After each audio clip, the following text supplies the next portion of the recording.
आपने पहला एक्सपीरियंस बताया, हाँ जी सर। आपका सबसे वर्स्ट एक्सपीरियंस क्या रहा 11 साल की लाइफ में, जिस दिन आपको ये लगा हो कि यार आज तो बस भगवान याद आ गया? सर मैं उसे वर्स्ट एक्सपीरियंस नहीं बोलूँगा, आई वुड कॉल इट के एक अच्छा लर्निंग एक्सपीरियंस था। Okay, that's great. मैं I was junior first officer उस टाइम पे। राइट। तो मैं फ्लाई कर रहा था, एक हमारे काफ़ी सीनियर कैप्टन है उनके साथ।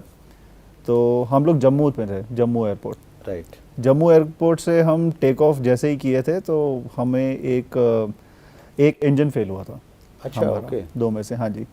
तो इंजन फेल हुआ तो उस टाइम आपका एयरक्राफ्ट फुल थ्रस्ट पे होता है, आप जब एयरबॉर्न होते हो जस्ट आफ्टर टेक ऑफ। तो जैसे आपका एक इंजन फेल होता है तो दूसरे इंजन में इतनी पावर होती है तो वो पावर डिसबैलेंस हो जाती है कि मतलब अच्छा, एक ओके। इंजन बंद हो गया, दूसरा इंजन आपका चल रहा है। हाँ हाँ। तो अगर एयरक्राफ्ट आपका स्ट्रेट फ्लाई कर रहा है तो वो इंजन फेलियर की वजह से एयरक्राफ्ट एक तरफ को घूम जाता है, उसका बैंक आ जाता है, क्योंकि ओके एक ओके इंजन ओके। में काफ़ी ज़्यादा थ्रस्ट होती है और दूसरा न्यूट्रलाइज हो गया बिल्कुल। Right right right. तो एयरक्राफ्ट टिल्ट हो जाता है और आप ग्राउंड के पास होते हो। तो अगर मेरी साइड का इंजन फेल हुआ है तो मेरी तरफ को टिल्ट होगा, नीचे पेड़ नज़र आ रहे होते हैं। तो बट हम लोग को अगेन लाइक आई सेड इतने अच्छे से ट्रेन किया होता है इन फेलियर्स को संभालने के लिए कि प्रोसीजर तो हमने कंप्लीट किया।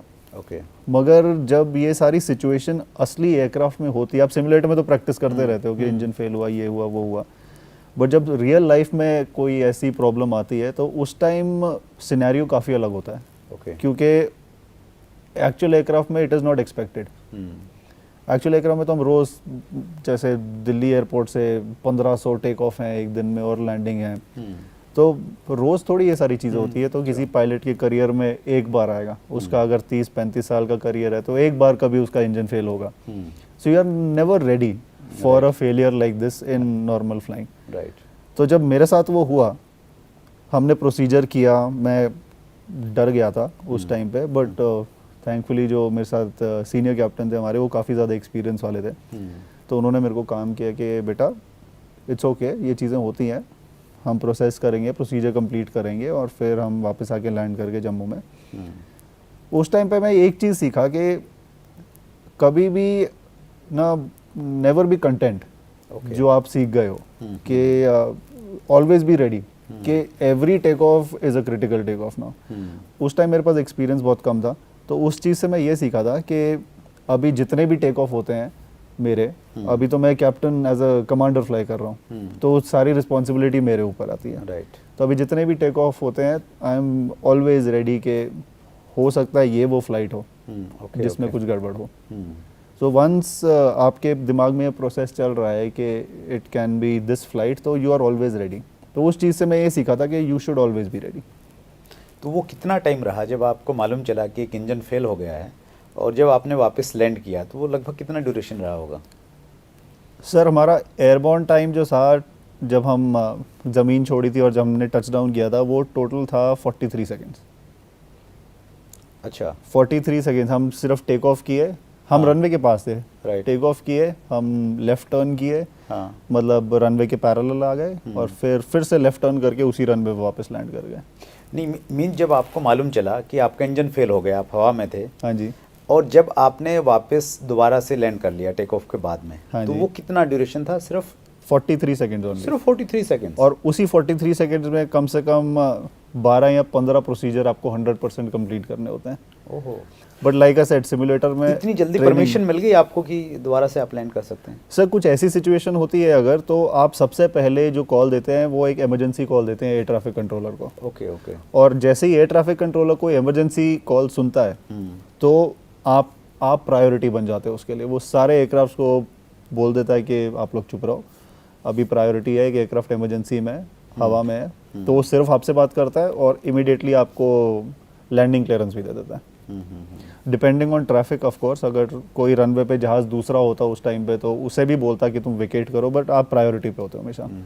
उस टाइम फॉर्चुनेटली सब हम अकेले जहाज़ थे जो जम्मू एयरपोर्ट पे था।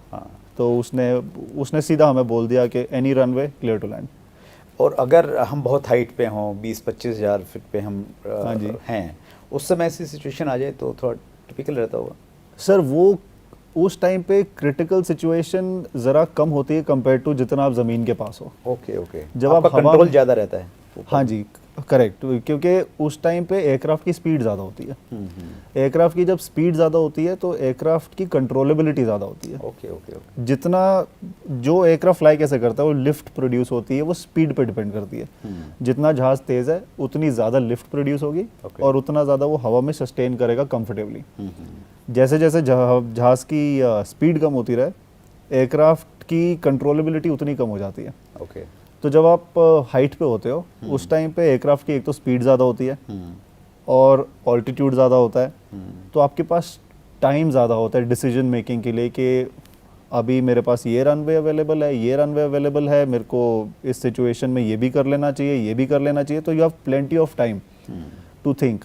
और जैसे मैंने कहा था कि अगर जैसे एयरबॉर्न हुए थे हम, जम्मू से हमारा इंजन फेल हुआ था, हमें 12 प्रोसीजर करने थे विद इन 43 सेकेंड्स। अभी मेरे पास सेम 12 प्रोसीजर करने के लिए कम से कम आधा घंटा है। हाँ, जब मैं ऊपर में height हाँ, पे हूँ। Okay okay okay. तो जितनी आपकी हाइट हो उतने ज़्यादा आप सेफ रहते हो। Right. Altitude and speed is always your friend, ये हमें सिखाया जाता है। मतलब आपको कॉन्फिडेंस है कि उससे टफ सिचुएशन नहीं आएगी और आप इजीली हैंडल कर लेंगे। सर ट्रेनिंग इतनी विगरस होती है कि सिचुएशन हैंडल करना हमें सिखाई देते हैं।